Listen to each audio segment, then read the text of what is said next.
Welcome to the California Historical Radio Society. While you are here, take a few minutes to look around Radio Central. In the back, we have calendars that are 2024 calendars for you to take, as well as one of our journals that specifically talks about the Enigma. We are in the process of several exciting projects, such as our exterior restoration, and we are also beginning to build out our museum exhibits. Additionally, please visit our website events page to tune in to our future CHRS events, where you'll have the opportunity to engage with more fascinating history and expertise. I'm honored to introduce Ralph Simpson, a distinguished professional who spent 32 years in the computer industry, working for companies like IBM and Cisco Systems. Ralph began his career as a systems engineer for large mainframe computers. Notably, he authored an IBM technical manual on redundant systems and concluded his career as a senior director for service strategy at Cisco Systems. In retirement, Ralph has dedicated his time to preserving history as a volunteer at History San Jose and the Computer History Museum. His passion for cipher history led him to write Crypto Wars, 2,000 Years of Cipher Evolution, and he is an avid collector of cipher machines, which are showcased on his website, cipherhistory.com. Ralph, thank you for being here. Thank you very much. Well, thanks for the very kind introduction, and thanks for coming here. To me, I really enjoy talking to ham radio operators, anybody that knows the history and the technology of radios, because there's such a synergy between cipher devices and radios, as you all know. So anyways, I'm calling my talk Cracking the Enigma, but the subtitle is The Secret Battlefield of World War II. And the reason is that nobody knew that the Enigma had been cracked after World War II, not until 1974. So during all that time, all the history of World War II was written. And now all that has to be rewritten. And a lot of it hasn't been. People still refer back to the older documents, which are true to a fashion, but you don't get the nuances of what really happened. And because this had a huge effect on the war.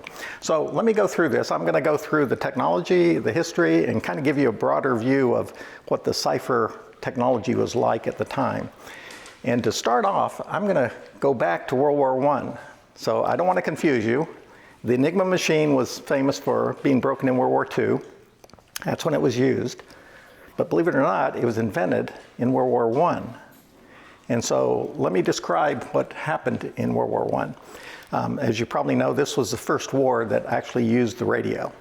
So this was a huge advantage to be, for the people, instead of sending a messenger on a horseback or something like that, they were able to send wireless messages to everybody in the field instantaneously. Now the downside was your enemy heard the same message, right? I mean, there was no way to stop that. And there were only two main cipher devices that were in use in World War I. I happen to have them over here. And actually, these are from World War I. On the right-hand side, you'll see a little card there. That's a Visionaire wheel, invented in 1466. 1466. The next to it is a code book, invented in the mid-1400s. So these two devices were 450 years old at the time of World War I, completely inappropriate to really be using. Our chief signal officer even said that for the, and that device on the right, that little card, was being used by the US Army, by all the armies in World War I. He even said that he can break that device, the enemy's code, faster than the enemy can decipher their own message. That's how weak it was. But they still used it because they had nothing else. And basically, that's what you see here on the picture, the code book and the cipher wheel. But I like the picture of the radio operators in World War I. You've probably seen similar pictures like that. So this started the very beginning of what I call the crypto warfare. So up until that time, there were ways to hide messages, you had book ciphers and things like that. They were all very easy to break. But at the time, crypto warfare started, That was World War I, and it was a radio that's to blame. That's what caused this. And so there was an explosion of new types of technology. The first one is the one-time teletype. Okay, the one-time teletype, it would cipher and decipher automatically without human intervention. But you had to have a random tape, and you had to transmit random tapes, and it's usually one-to-one communication. So it was limited in its use, but it was very strong. Then there was a cipher wheel. The cipher wheel is this little device right here. It was invented by a U.S. lieutenant in 1912. And the Army never really got this approved until 1921.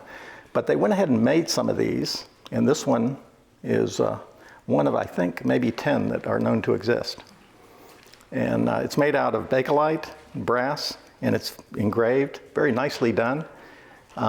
I took this to the NSA to get it verified, and they said, yes, this looks like the same type of technology that they have for the predecessor they have. So they have the very first prototype, and they only have about half the wheels. And so this is the full prototype. It was probably used by the Army attaches. And I know it came from the estate of Bill Lear, the founder of Learjet and Motorola. So anyways, a few years later, they came out with the aluminum version, which weighs about half as much, very cheap to make. They made about 10,000 of these. So you can pick these up sometimes on eBay.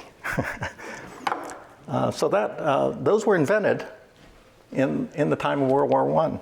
Now, what the person that invented this, his name was Parker Hitt. What he didn't realize, even though he did invent this, what he didn't realize was that there was a previous invention by Thomas Jefferson in 1795. Can you believe this? Our third president, knew enough about encryption to invent this in the 1700s. Okay, and then a burst encoder was developed. The burst encoder was in World War I, and what it was a wire recorder. So the wire recorder was invented in 1899 by Paulson, who also made the radio, right? There's another connection. He came up with this wire recorder. It was the first time that magnetics was used to store data, to store voice. And what the people in the submarines, the German submarines, would do is they would record this message and then send it at a very high speed. And back in those days, people were just listening, and they didn't know to capture that data. And we know that the signal to sink the Lusitania was sent on a burst encoder. The message that was sent to the captain of the sub was "Get Lucy." That was it. Get Lucy. Sent very fast, so it would have been in a fraction of a second, and he sunk the Lusitania. And then there were what we're here to talk about: 4 different encryption machines, 4 different cipher machines. The first one is Edward Hebburn. Now, the interesting thing about him is he was just down the street in Oakland. He was the first inventor in 1917, and that's a picture of his machine, that nice brass device there, which is in Fort Meade. If you get a chance to go to Fort Meade, take a look at their museum there. It's a beautiful machine. It has 1 wheel, so you type on the message just like a typewriter. Letters light up, and then to decipher, you take the wheel out and you put it in backwards, and then you decipher it. So it's really actually kind of simple. He later came up with a 3 and a 5 rotor version. But that was the first inventor. He ended up not making very many of them. He made, we think, about 100, of which there's about 13 that are known to exist. I was telling this to the curator at the Computer History Museum, and he asked me to go through one of their warehouses to identify some things that were crypto-related. And one thing that was there was a Hebburn machine. They didn't even know it was a Hebburn machine. They had it mislabeled. And so if you want to see one, they have one at the Computer History Museum. One of only 13 known to exist. And then what we're here to talk about is the next one. Arthur Scherbius of Germany in 1918 patented a Enigma machine. Now that Enigma machine doesn't look like mine. That was the first version. It looks more like a typewriter, but it weighed about 100 pounds. It had a lot of stuff going on in there, so he didn't sell a lot of those. And in fact, none are known to exist today. And then Hugo Koch out of Holland, he had an encryption machine that he patented in 1919. The reason I only have his engineering drawing is he never built any. Okay, so he only invented it. It seems very strange. He invented it and didn't build one, but that's the case.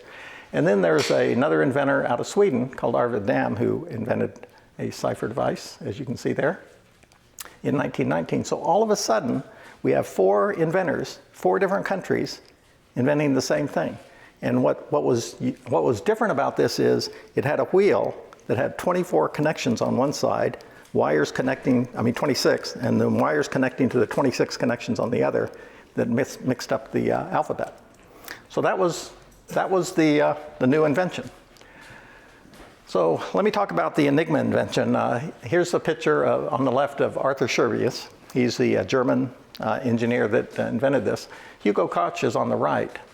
Now, it's interesting because if you go on the internet, what you'll find, most people say Arthur Scherbius invented it. Some will say Koch invented the Enigma machine, and others will say they collaborated.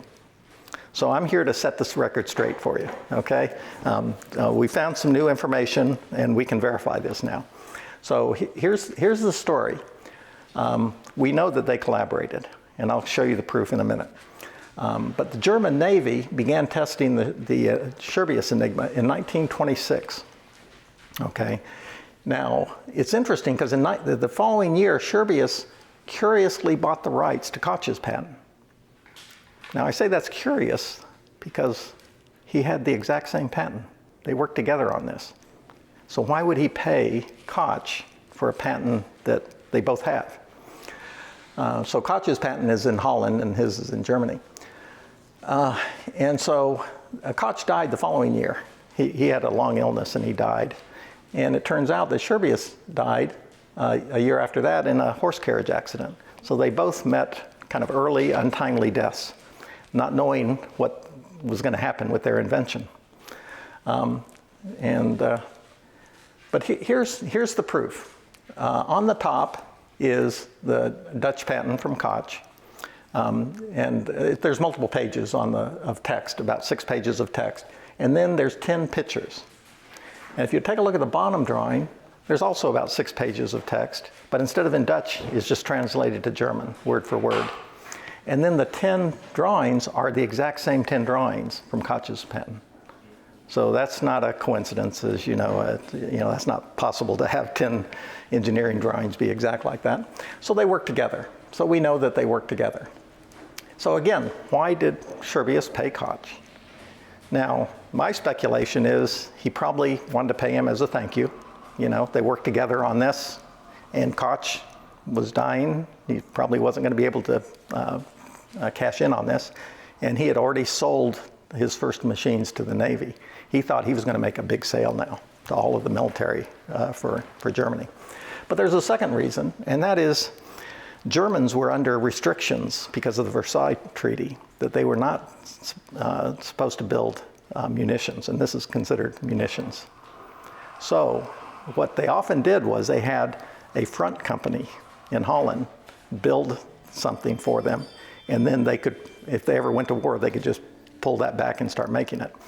And also the 2 companies that they represent both curiously had the name Securitas as the key name in there. So it was kind of confusing, you know, which company this was. But that's not the end of the story. Now in 2003, we get this bombshell announcement. Some researchers were going through some old litigation in Holland, and they found that right after the war, these 2 gentlemen, they were both lieutenants in the Dutch Navy in 1915, they had brought a lawsuit against Hugo Koch. And they said they invented the Enigma machine. And Hugo stole their idea and stole their engineering drawings and published them in this thing. So here's the story. These 2 guys came up with this idea in 1915. So this is near the beginning of the World War I. They made several of these, and they were used on ships. And we know that they had used these.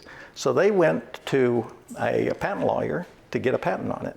But the Navy said, no, you can't patent this because we don't want this to get out during World War I, of course. So they held back. But they made a machine, and they gave it to their patent lawyer, and they gave them the drawings and everything. So what happened after that was the war ended. They went back to the Navy, and the chief of the Secretary of War for the Navy said, no, you can't do it yet. You've got to wait. So finally, he gave the okay in November of 1919. And it turns out that when they went to apply for it, they were told that's already, there's been an equivalent patent already filed 3 weeks ago. And so they didn't know anything about this. But what they didn't know was that the patent lawyer they hired was the brother-in-law of Hugo Koch. And the judge that sat on the case was the ex-Minister of War. So they had 2 strikes against them already on this. They lost the case, the thing went away, but now these 2 gentlemen are viewed as the true inventors of the first rotary cipher device, rotary wheel cipher device. And it's kind of an interesting story when you can peel back some of these layers, but we only found this out in 2003 for something that happened, 80 some years earlier. Oops. Let me, I think I got out of the mode I was supposed to be in. Okay, so now I'm going to redo that slide that I showed you that showed 4 cipher devices. Instead of having Hugo Koch and Scherbius as the inventors, I'm putting Hengel and Spengler as the 2 inventors, and they invented it in 1915, so it's even earlier than the Edward Hepburn. So those were the three countries and the inventors of the Enigma.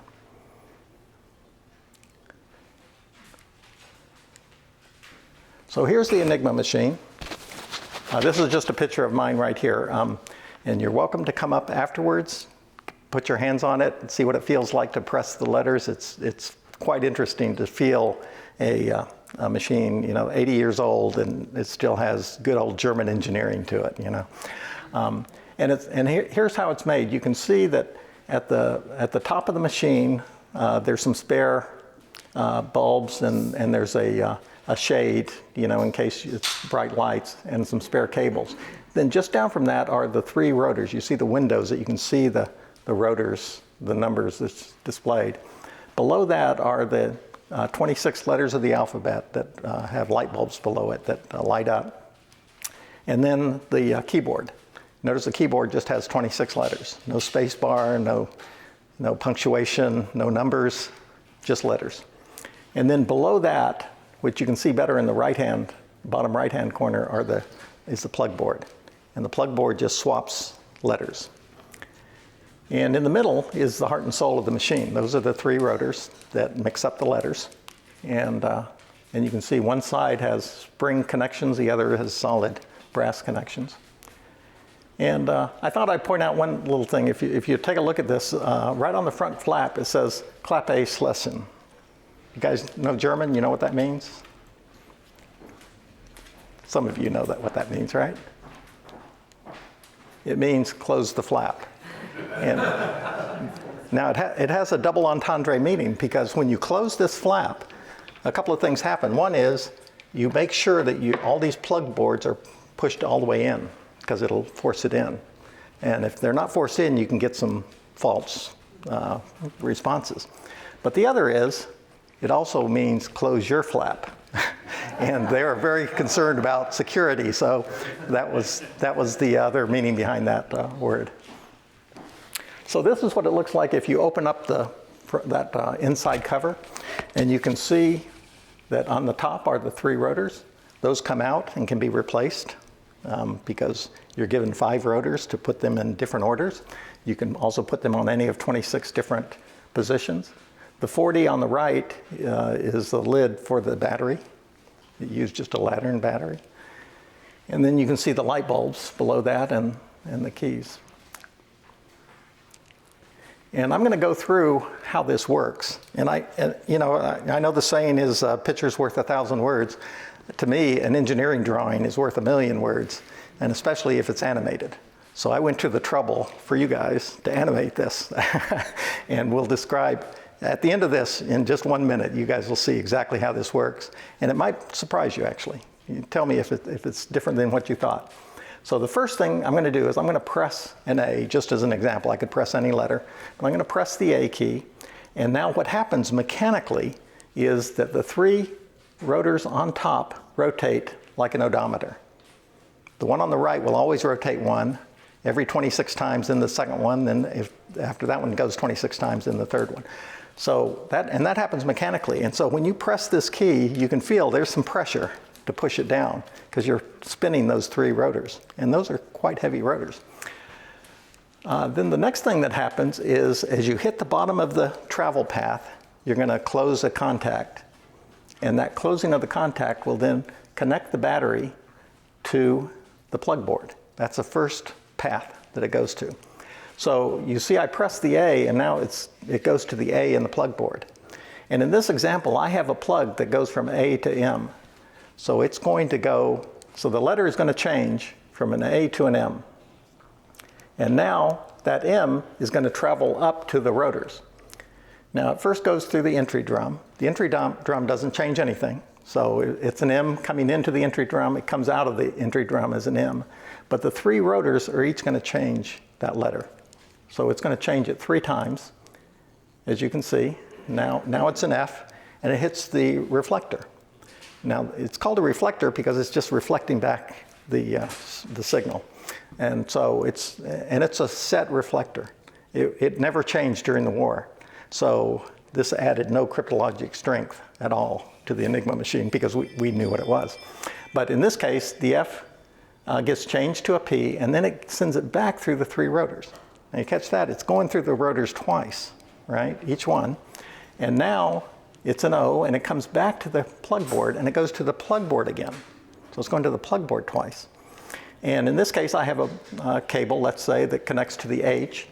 And once it comes there, it will make that final connection, and the H bulb will light up.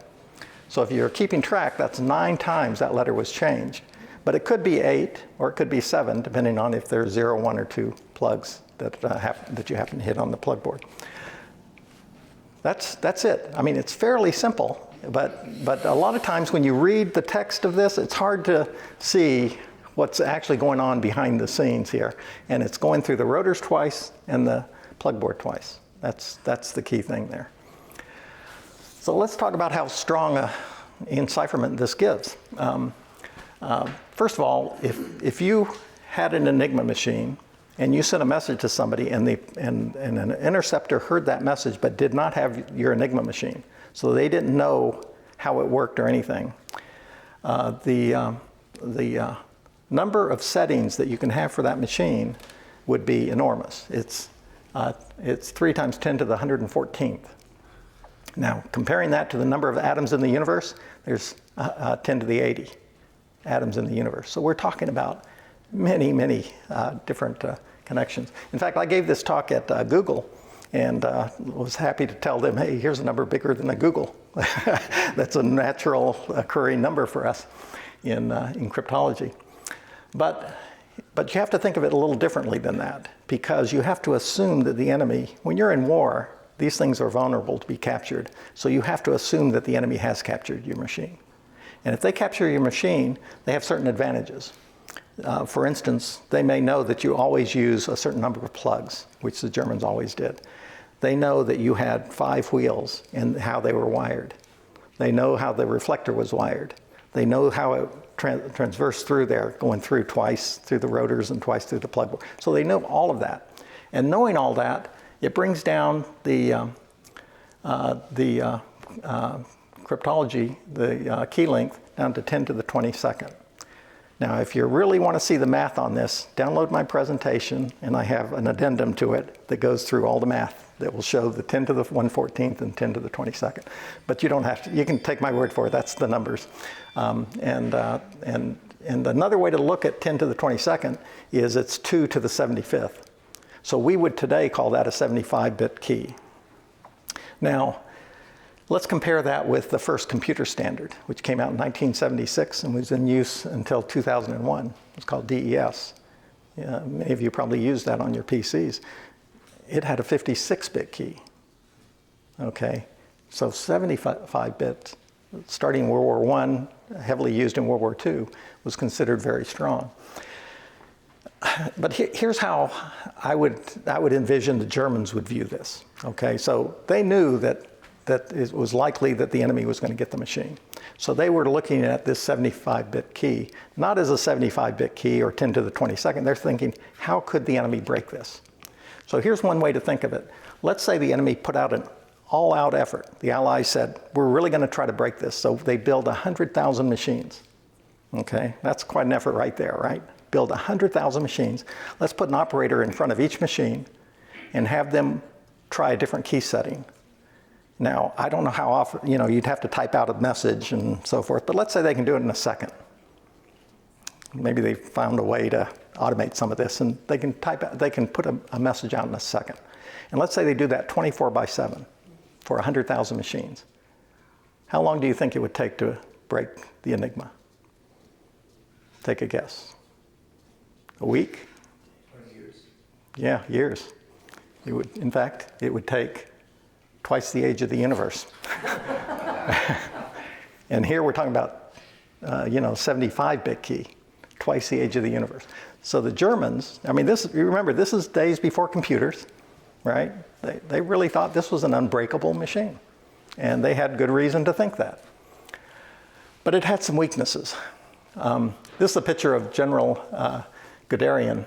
He was a Panzer general during World War II. I like this picture because what it shows is the three people down below. It takes three people to send a message. The one on the right with the headset on is the Morse code radio operator. The one in the middle, you can see holding a piece of paper, is the one that writes down the message or gives the message to the one on the bottom. And the person on the bottom is typing in the letters on an Enigma machine. So you see the Enigma machine down there at the left. Also, what you see is General Guderian is looking over this. And there's, in fact, another officer looking over their shoulders because these messages are vitally important to get as soon as possible. So there's a lot of pressure on these three guys, and it's always guys that were doing this, to encrypt and decrypt messages. They were under pressure. And so here are the, what I consider the four biggest weaknesses of the machine. First was operators. Operators are human. They would make mistakes. Okay, so for instance, if they sent a message and the person received it, but it was garbled, they'd say, send it again. You're not supposed to send the same message again with the same setting. Sometimes they would. It's time of war, they're in a hurry, they send it again. If you get two messages with the same setting and just different number of letters or something, it's very easy to break. And that's just one example, but there's plenty of other examples where operators tried to take shortcuts. They didn't realize it was a shortcut and it broke.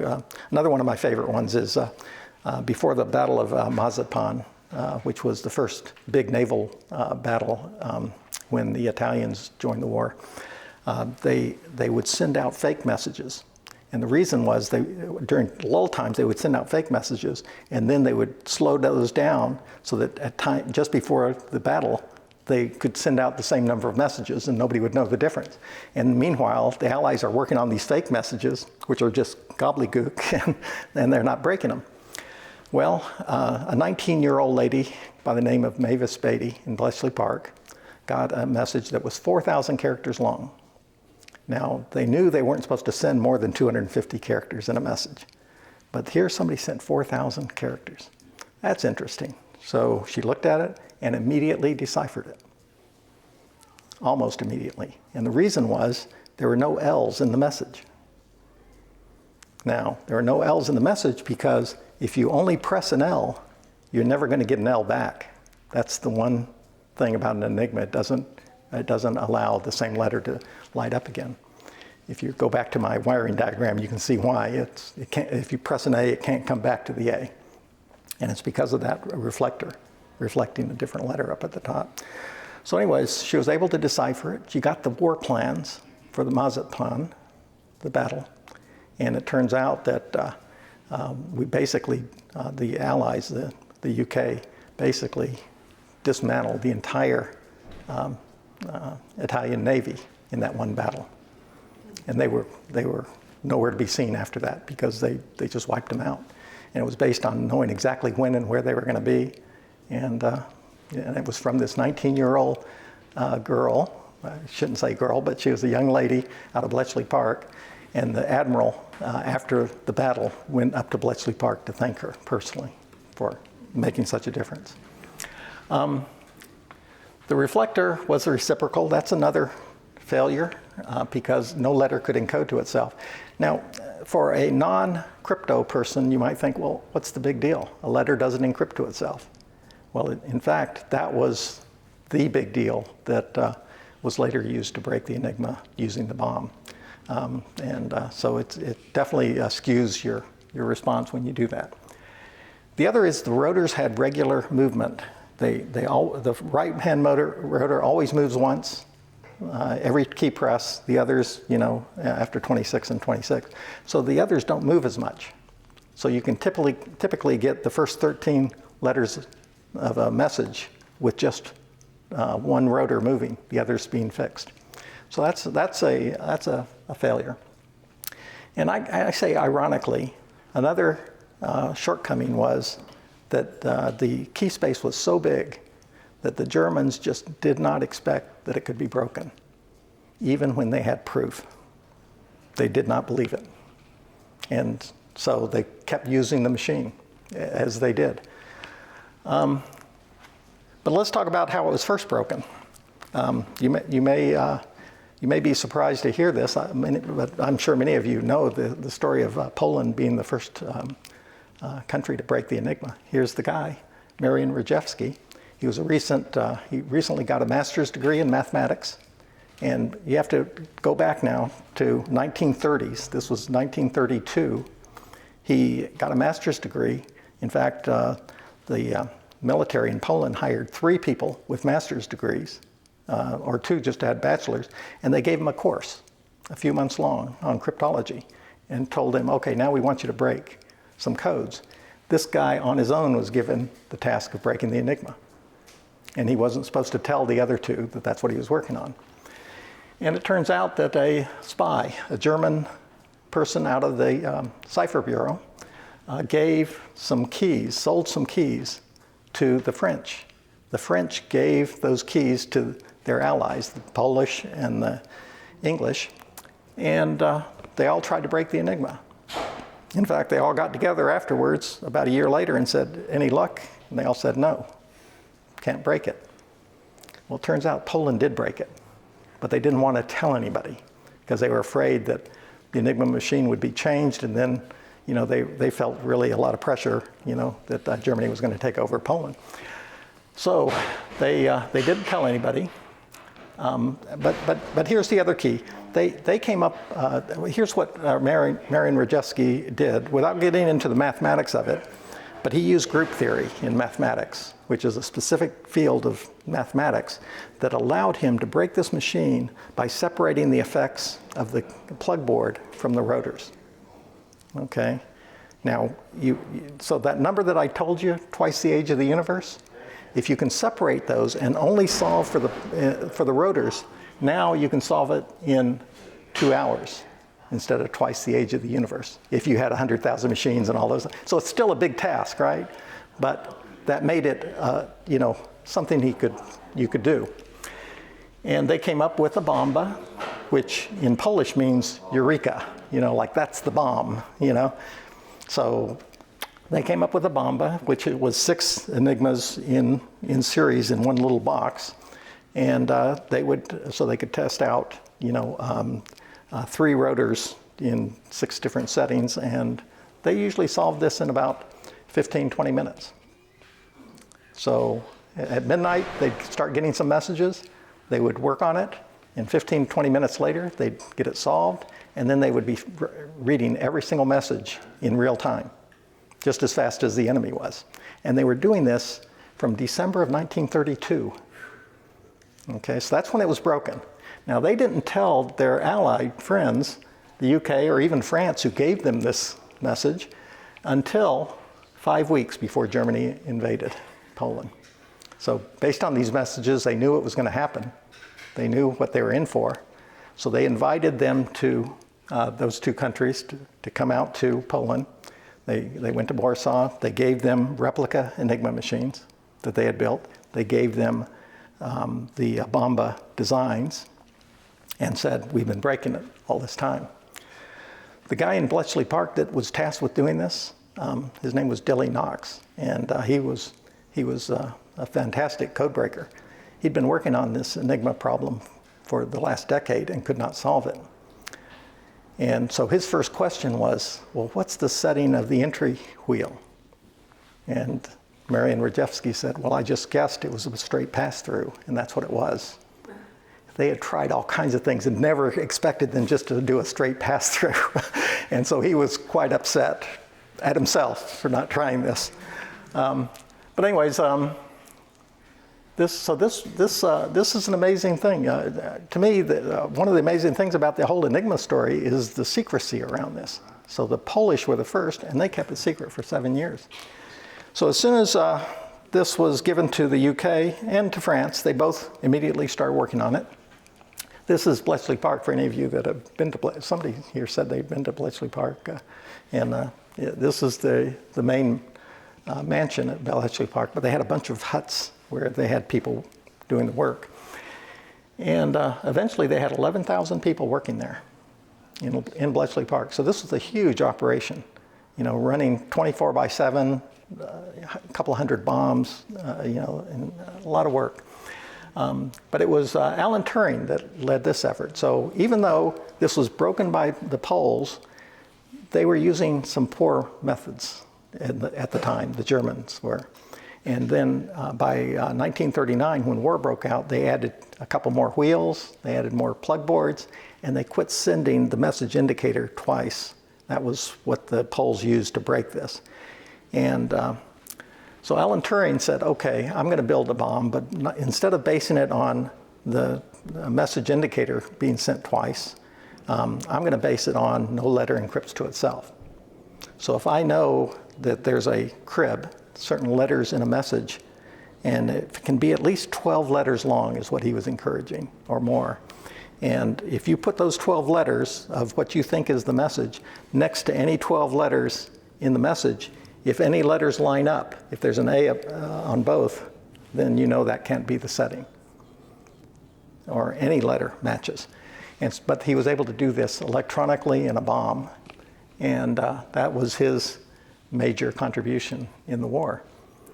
And so here he is, Alan Turing. He's considered the father of computing, not just for the Enigma, but for, after the war, he did work on computers, and I know many people will say, well, the bomb wasn't a computer. They think the Colossus was the first programmable computer, and this wasn't a programmable computer. Okay, you can quibble about things, but if you look up the definition of a computer, I think you'd find that this fits the definition. What I'm showing on the right is not the Alan Turing bomb. This is the US bomb. And I'm showing this for a particular reason. One is there are no existing real Turing bombs left. There's a replica there at Bletchley Park that you can see. And it's great to see, and they have it working and everything. But the one on the right is at the NSA Museum, and it's a real bomb that was used in World War II. And the difference is that one has 4 rotors that you can see in a row.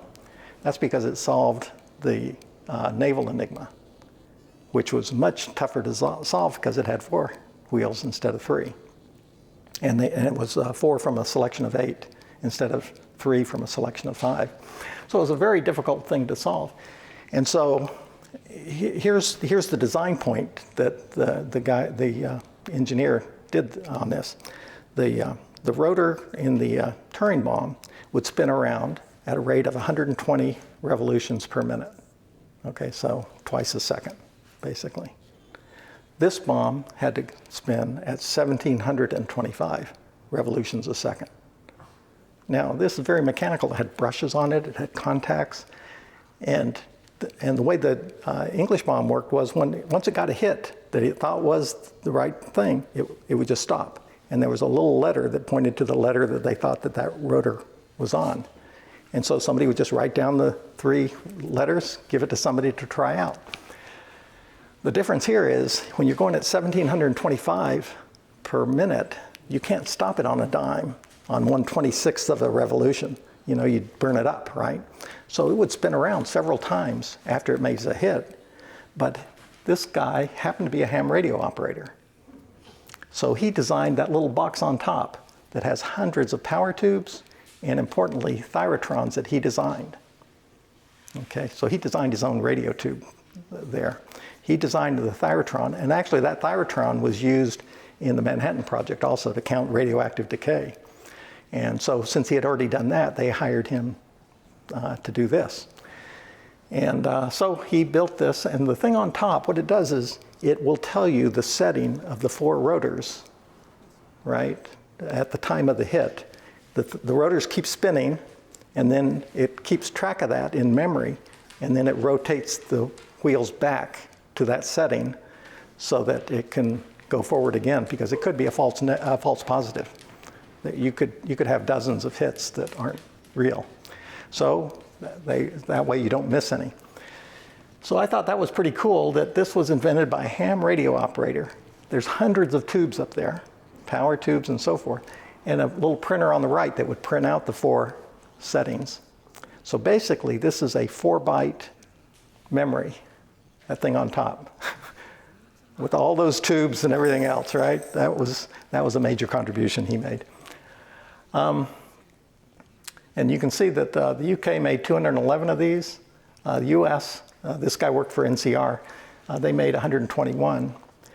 And the design point and the reason for it having to be that fast is they wanted to be able to solve this within 12 hours. So both of these were designed to be solved within 12 hours. And what that means is when you get your first message at midnight, you need a few of these, but you start working on it. By noon, you hope to have this solved, so that now you're solving the messages in real time after noon. And for the 4-wheel, it had to go that fast. Now sometimes the 4-wheel will have solved it, and then they'll help out the people trying to solve the 3-wheel. So instead of taking 12 hours, they can solve it in about 17 minutes. That's how much faster this bomb was. Fascinating piece of equipment there. Now, when I said it met the definition of a computer, a lot of people will say this was one of the first, maybe not the first, but one of the first computers, okay? Because it was electronic, programmable, and digital. It used paper tapes and 2,400 vacuum tubes and thyratron tubes. And it was quite you can see that at Bletchley Park, by the way. It's quite amazing thing that they have there. But I have to caution you, this was not to solve the Enigma machine.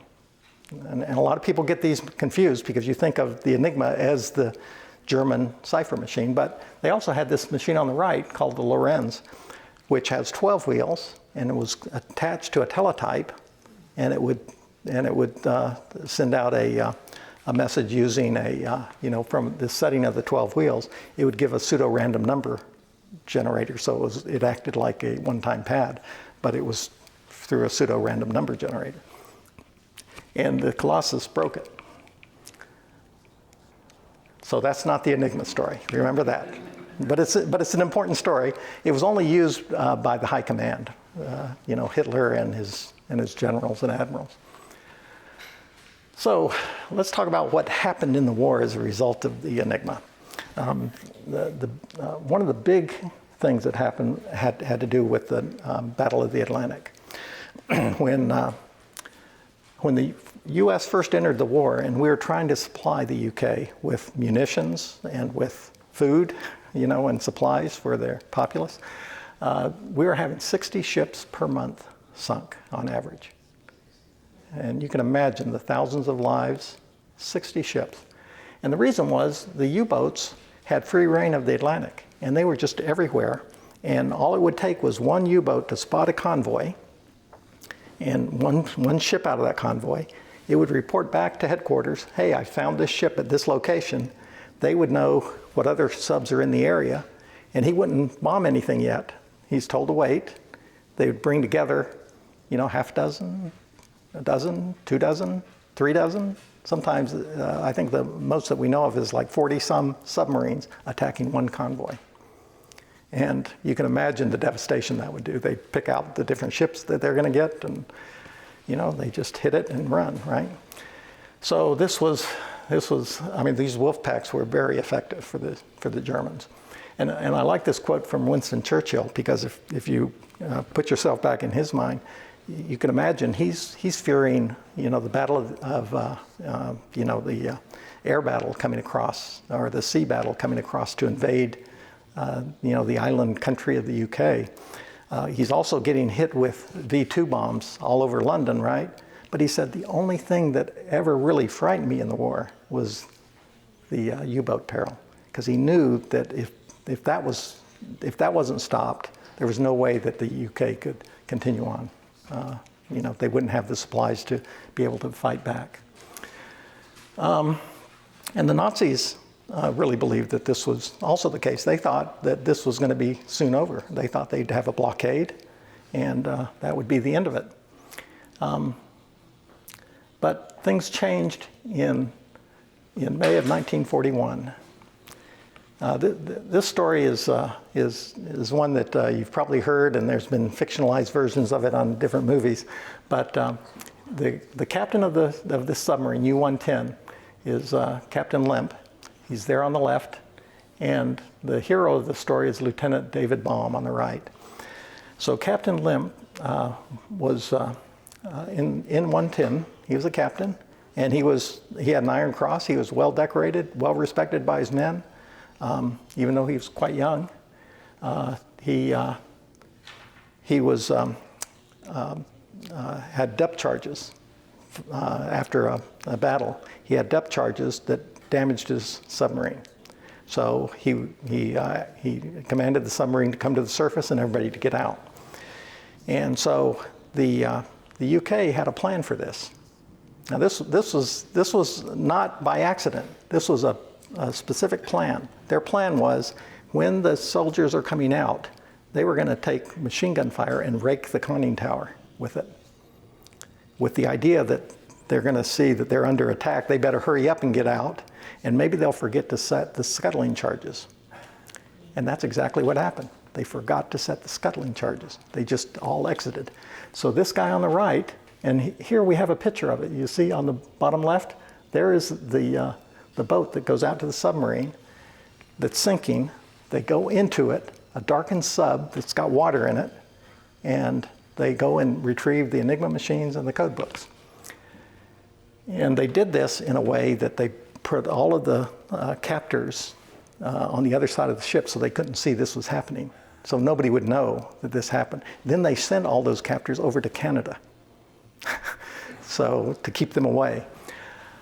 So it's an interesting story. They ended up sinking the submarine, we think by accident, but the captain sees what's happening, right? He sees that the scuttling charges weren't set. It's his submarine, so he starts swimming back to the submarine to set the scuttling charges, and he didn't make it. He died. Some people said that the English shot him and killed him. There's no proof of that. He may have just, succumbed to injuries or tiredness or whatever, and he didn't make it, and he died. So here's what happened by stealing. The truth is, we didn't need the Enigma machine, right? They stole the Enigma machine and brought it back to Bletchley Park.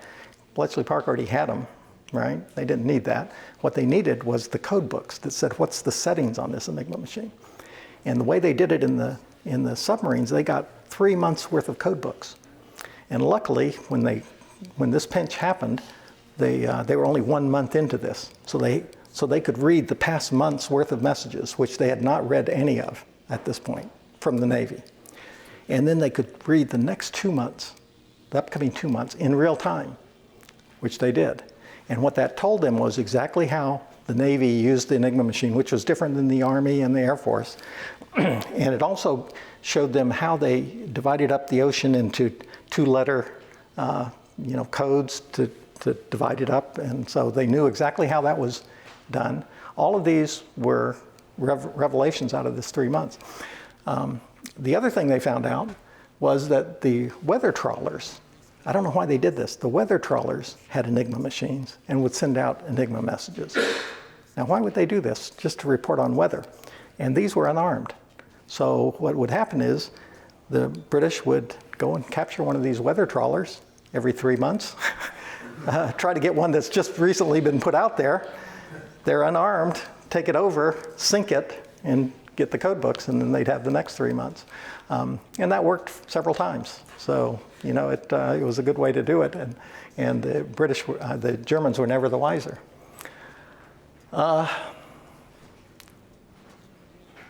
So you can see what happened here. What used to be wolf packs having a field day, in the Atlantic, turned the opposite way, and now it turns out 82% of the soldiers that went out there and 725 U-boats were sunk, and largely due to the breaking the Enigma.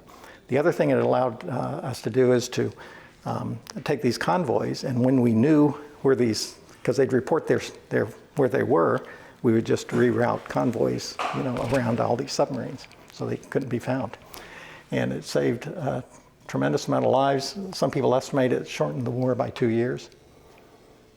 I don't know how you come up with 2 years, but it sure saved a lot of lives.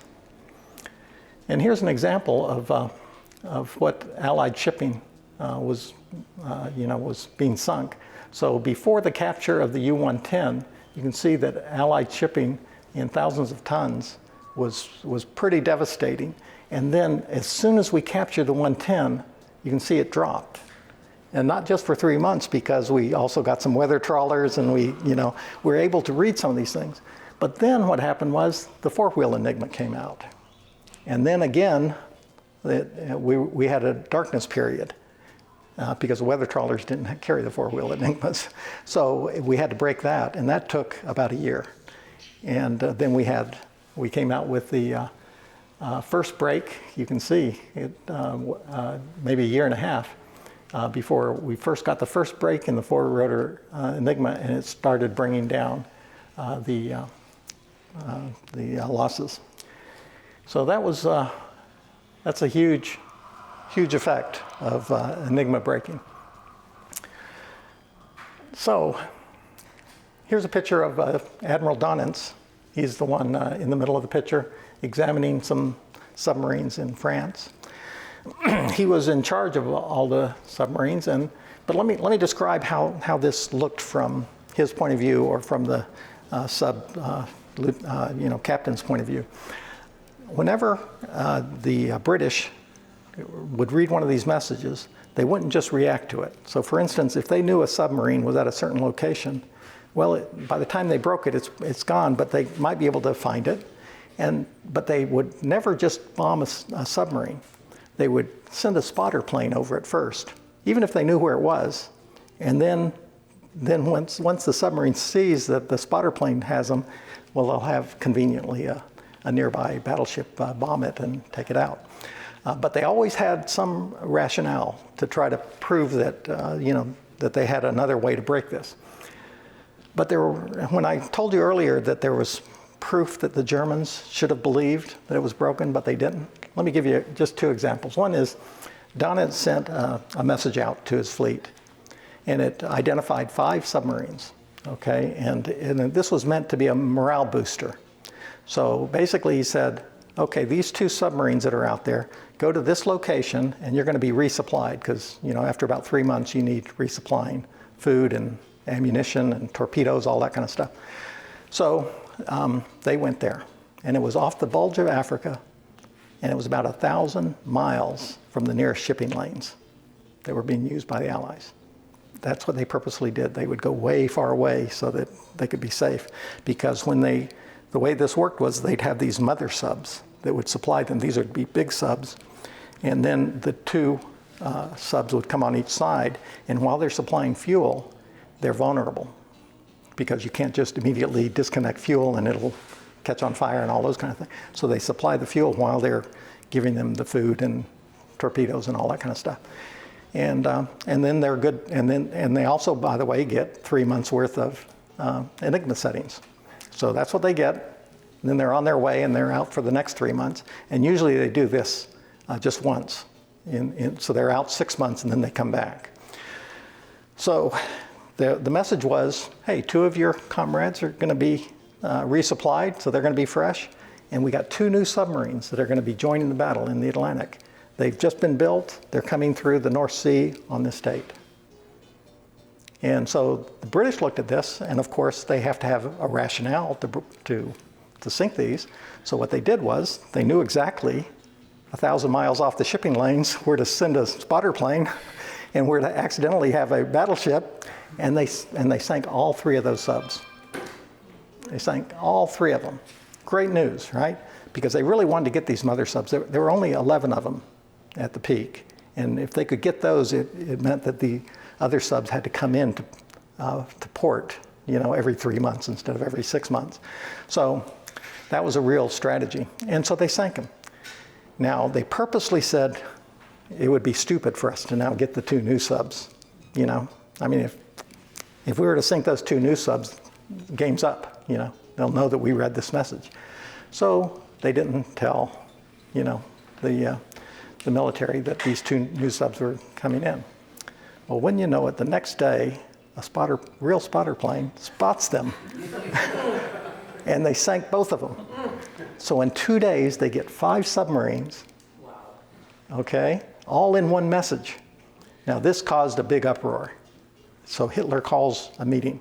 Cipher Bureau, his admiral, Dunance, generals, everybody together.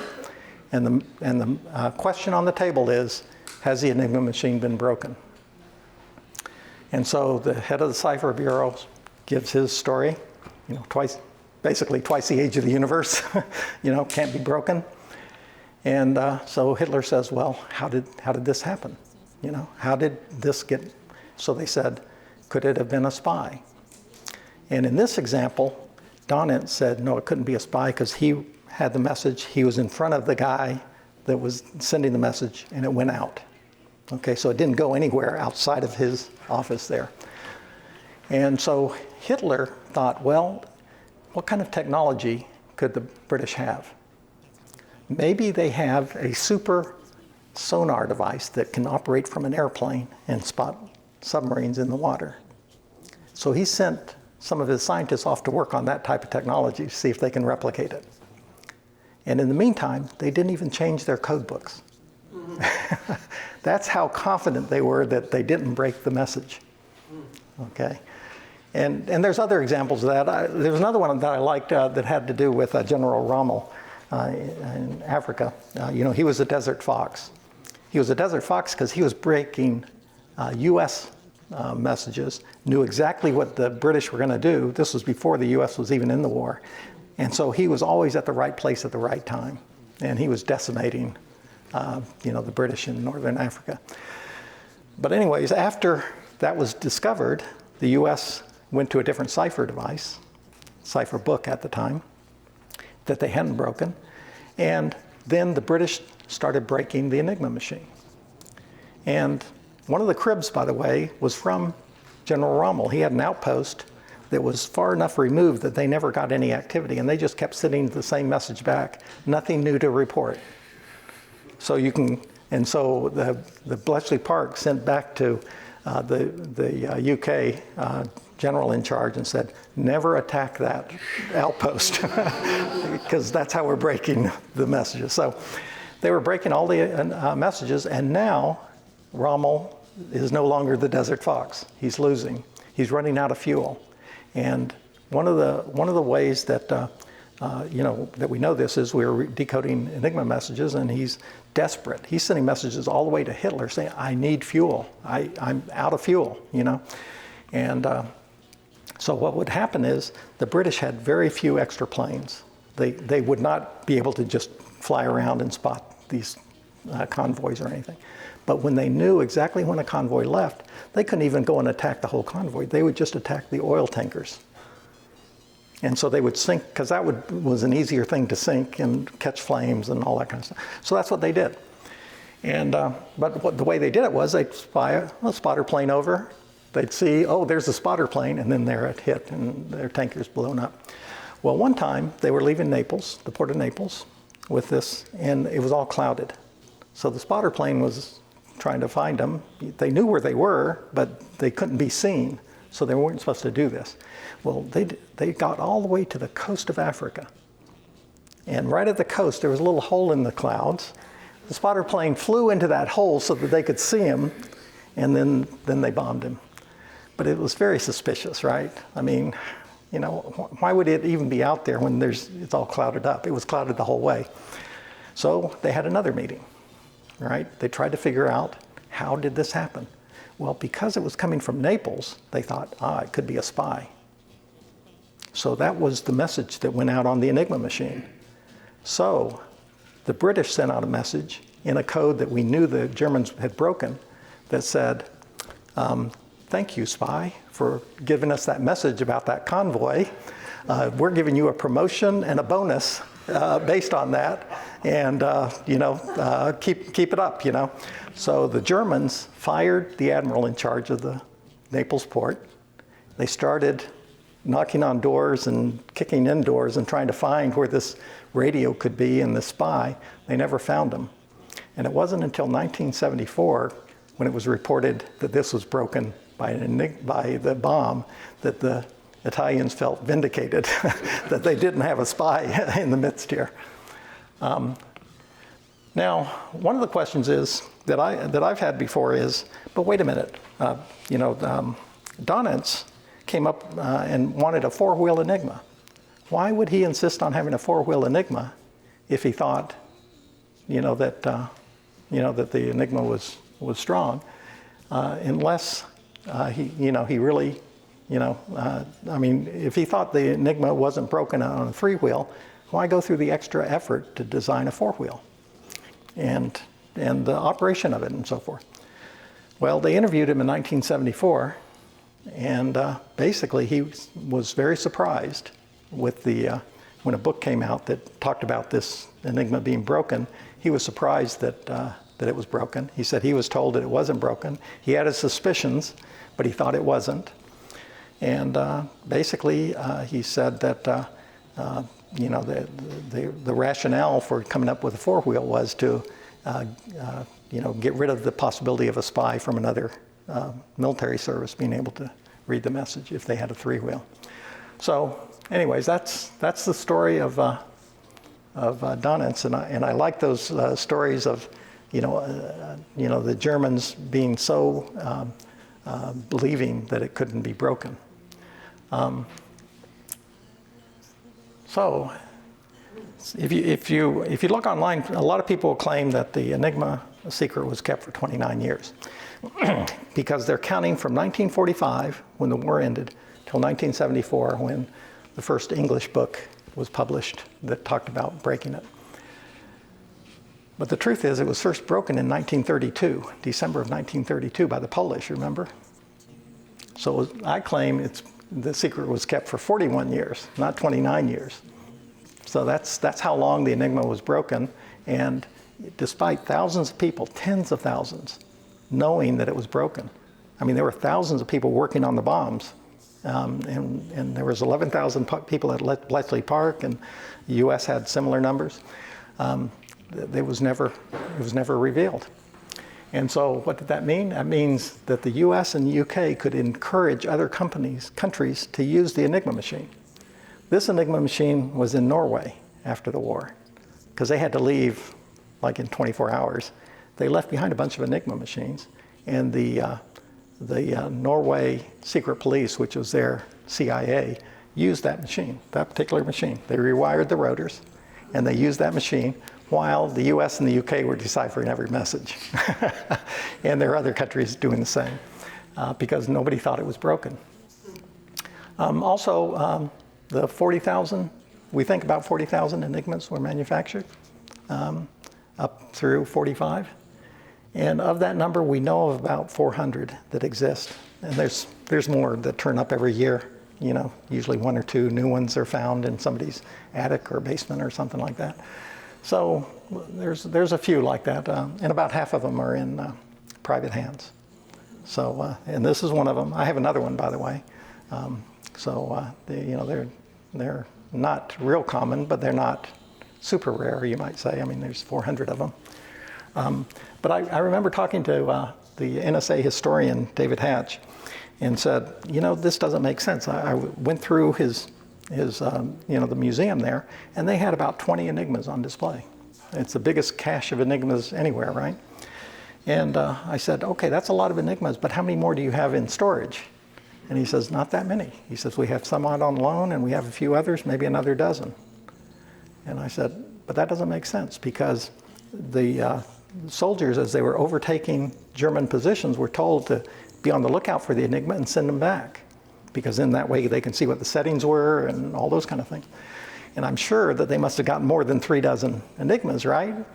He said, well, I was told a story 20-some years ago when I first joined the museum that said that the Navy, right after World War II, was doing some practice on a surplus ship. And they were going to practice, you know, some bombs on it. And they wanted a realistic test, so they wanted ballast. And normally they just put rocks in there for ballast. But they said, but this is an opportunity if you want to get rid of some things, like Enigma machines and anything else, because otherwise you have to go through this huge thing of destroying them, and it's very costly. Just put it on a pallet, send it out here, and we'll do that. So I did a quick calculation. A pallet of Enigmas would be 150 of them and weigh 2 tons. So it makes reasonable ballast. And he said he has no proof of this, but he said several people told him this story in the NSA, and he says he thinks it's true. So that could be what happened to a whole lot of Enigma machines. So what about price of these things? If you've seen the Imitation Game, if you haven't seen the Imitation Game, I highly recommend it. I know there's a few Hollywood extravagances taken, but it's still a very good movie. And but what it did was it put the Enigma machine and breaking the Enigma machine in the public eye, really for the first time. Even though there were some other movies about this, this was a blockbuster with, Cumberbatch and so forth. And so that movie came out in Christmas of 2014. I would say the very next Enigma machine sold for double the price of the average Enigma machines before that. I mean, it's just immediate. It's kind of an amazing story. And occasionally you hear of other stories like this. Even after that, in June of 2017, a professor of cryptography in Romania was going through a flea market and saw what was advertised as a typewriter for sale for 100 euros. He recognized it to be an Enigma machine, so he paid the 100 euros, or maybe he negotiated it down to that, I don't know. But he immediately put it on a auction site in Romania, which was only in Romania, and he sold it for 45,000 euros. So I guess he was happy with that, but whoever bought that immediately put it for sale at MS Raw in the US and got 245,000. So those are the kind of prices that, especially in 2017. Since then, prices go up and down. It depends on the condition of the machine, maybe some history around it, how complete it is, and so forth. But here are some of the record prices that I've noted. The 3-rotor Enigma, the highest price that I've seen is on Sotheby's in 2021 for 441,000. The 4-rotor machine is rarer, and it went for 860,000 in 2019. You hardly see these things come on, the 4-rotor machines, you hardly see them come on the market. That might have been the last one I saw. And then the G machine, which is a cogwheel Enigma, it's a 3/4 size Enigma used by the intelligence service only. And that one sold for 670,000. I happened to meet the guy in Germany that bought that And he was quite proud of it. He had pictures of it, and it looked like it was just off the manufacturing line. You know, it was all brand new, never used. So it's, and there's only about, I think, a dozen of those that are existing. So if you want to, that's my old museum, or part of it anyways. That's probably about 1/4 of my old museum. I've got a new museum I'm building, which probably won't be done until the end of the year, but it's going to be bigger than that and taller and everything. But that's where you can download this presentation, including the animated slide that I have. One thing I forgot to mention, when I said that I had proof that the patent that Koch had was also by Scherbius, here's the actual patent. This is, you know, patents, they make several copies because the inventor gets a copy, the company gets a copy, so forth. This is from the German Patent Office in Berlin. And like I said, there's several pages of German, which is an exact copy of the Dutch. And here are the engineering drawings that I showed you earlier. And I was happy to be able to pick this up when I was in Germany one time. And the interesting thing about it, there's a little purple faded stamp up here that's from the Polish Patent Office. And you wonder, why would the Polish Patent Office have it? Well, the Germans took half of their patents and moved them to a salt mine in Germany for protection during the war. The other half they moved to a monastery in Poland. This was one of those, and when the Polish took it over, they just took all their patents and stamped them to include in the patent office. And so that's how I knew it's originally from Berlin, and it was from the original patent office collection. So, any questions, comments? Oh, thank you, thank you. Thank you. See, I told you I like talking to radio operators. They, you know, they have a similar mindset, you know. Yes. How are those handheld ones used? Oh, the handheld ones are kind of neat. So what you do is you take this off, the end of it. So this is a one piece of brass here. And then when you take it off, inside you'll see that there's a letter and a number. And so the code is and each of these have a different arrangement of letters around the outside. And there's a little stud on this side that fits into the 26 holes here. So when it goes in place, it matches to a certain line. But the key is the order of the wheels. And so there's 25 wheels. So the key space is 25 factorial, right? Which is a pretty big key space. And you would think that would be pretty good, but you have to assume the enemy has your wheels, and then it can be broken. And we estimated that you know, the enemy could probably break this in a couple of days. And what we found out after the war was that was largely true. Maybe a couple of days up to 8 days. But this was only used in battlefield conditions. So after about 30 minutes or an hour, the message was useless anyways. So we purposely didn't care. The other machine that we used in World War II is this guy. So this also does not require a battery. And what it does is it has a bunch of bars here with lugs and pins on these 6 wheels. These wheels will turn after you set the plugs and everything, and then it changes a letter that prints out here. So the nice thing is this can be used by one person to print out a message and then give it to the radio operator to send it by Morse code. And this was used throughout World War II. And again, it could be broken. Probably took more than 8 days, but it was also used only for battlefield conditions. So what did the Allies use for their more strategic messages, going to, you know, back to the U.S. or between generals and admirals? They used something called a Cigaba. The Cigaba was a U.S. machine that had 15 wheels. Okay, 5 of them mixed up the message. The other 10 changed the order of rotation so that it was irregular, very irregular. And as far as we know, that one was never broken. And it was even used after World War II. So, yes. Can you comment on the battle in the Pacific and Japanese arrogance that their code? Yeah, you know, not as much is known about the Japanese arrogance, but it was there, right? And the U.S. broke the purple cipher, as well as their code books with additives. And in fact, we broke the purple machine, which was an interesting machine. It was the only one that used, as far as I know, it was the only one that used, instead of rotors like that, it used stepping switches, you know, telephone stepping switches.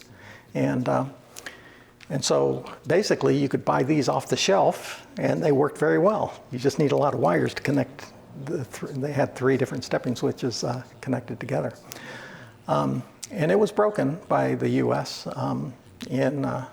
Just before the U.S. entered the war.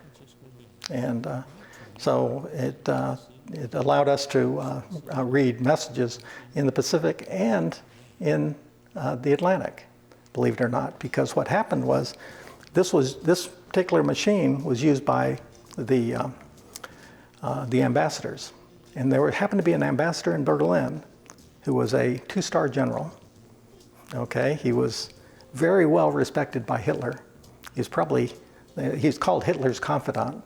So he could call on anybody he wanted to, any of the admirals or generals. He could go visit the outposts.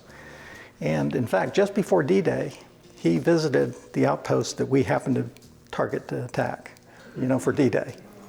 And he wrote a 29-page letter back to Tokyo using the purple machine, which we deciphered. And so we knew exactly what their position was, their armaments, what their plans were. More importantly, we knew that Hitler really believed that the main thrust of the attack was going to come through Calais, because that was the shortest distance. And we had General Patton there, and he was the general he most feared. And so we purposely had General Patton there, not having anybody, but he had blow-up tanks, and you know, they put pipe together. It looked like they were pushing a lot of oil to the port and all that kind of stuff. And it worked to a degree much further than they expected. So when they attacked on D-Day, they were hoping that they could hold back all the panzers in Calais for a week. Because if they could, then they'd have a foothold and then they could go across France. They held them back for 3 weeks. And by then it was too late, you know, it was over. And so breaking the Japanese code actually helped in Europe, but then breaking and that was the purple cipher, but breaking the code books that they had also allowed us to basically target Yamamoto and take him out. You know, he was the head of all the military services, and he planned the attack on Pearl Harbor. And he was making his closest approach to the battle lines, but he was still 800 miles away.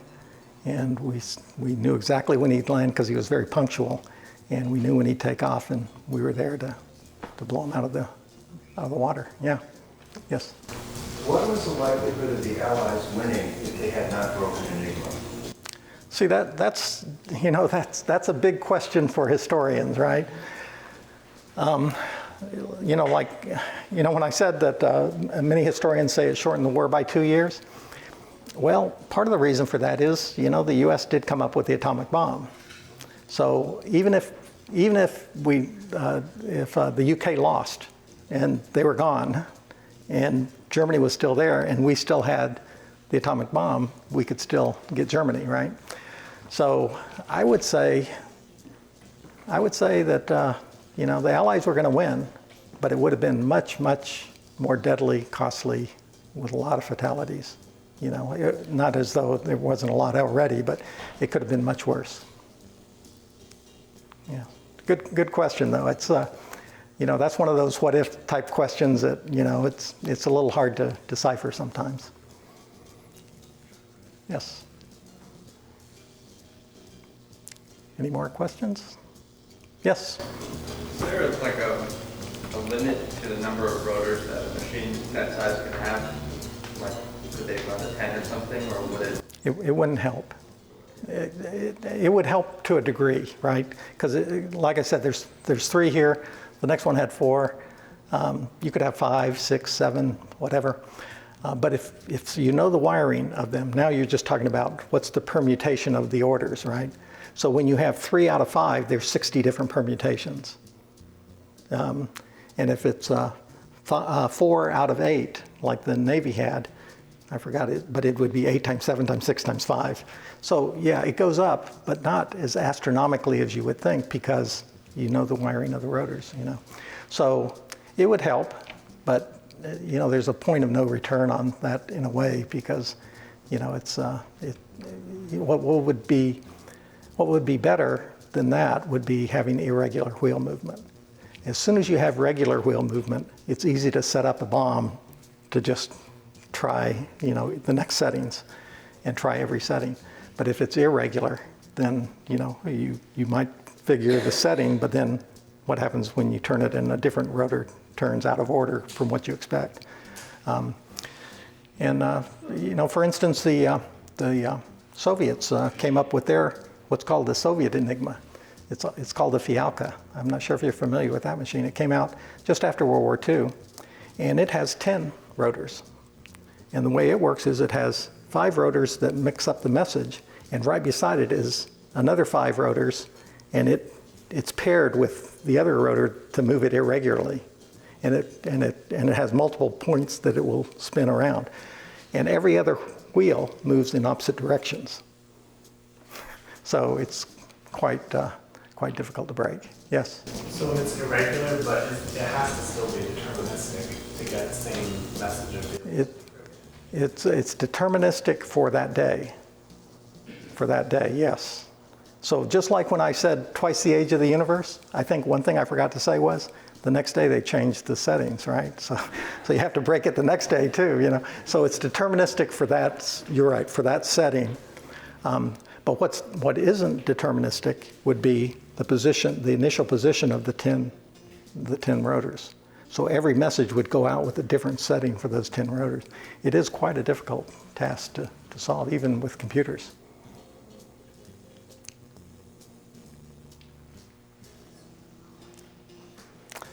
Well, you guys have been so attentive. I really appreciate it. You're welcome to come up and take a look at these things and try out the Enigma machine. And I'll open it up and show you what the inside looks like and what the Germans had to do to change the rotors. So feel free.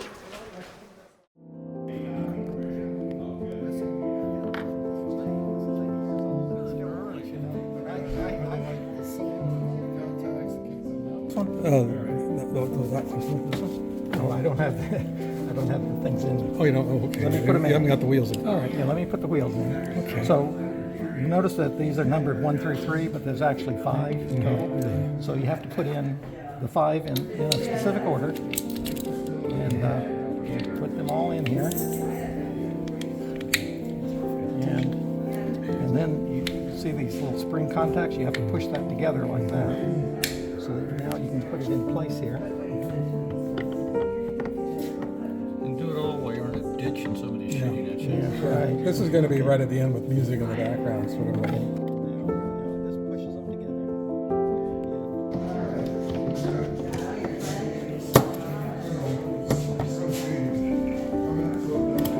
There we go. So now, so we've changed all the settings here, this key ring, the order, the plugs, and now as a user, I have to keep track of each message I send and what's the setting on this. So here, you can see it's currently set at 12/4/24. So remember that, okay, 12/4/24. And so I have to send that out in a message. And let's say my message is just, 3 times. I'm going to press this 3 times and let's see what letters light up. I get N, W, P. NWP. So I sent somebody NWP, right? And I also sent them 12, 4, and 24, right? And how did you send that with no numbers on the keyboard? Huh? How did you send Of the this, initial key to your distant operator. that's the letter, the 12th Oh, the letter. 12th one. Yeah. So NWP is what the other person got, right? So if I press NWP, I should get O, O, O, right? Because I pressed the O 3 times, right? So let me press N. There's the O. W. There's the O. And then P. And there's the O. So it works. That's how it works reciprocally. And that's why a letter can't go to itself. It's just not made to be able to do that.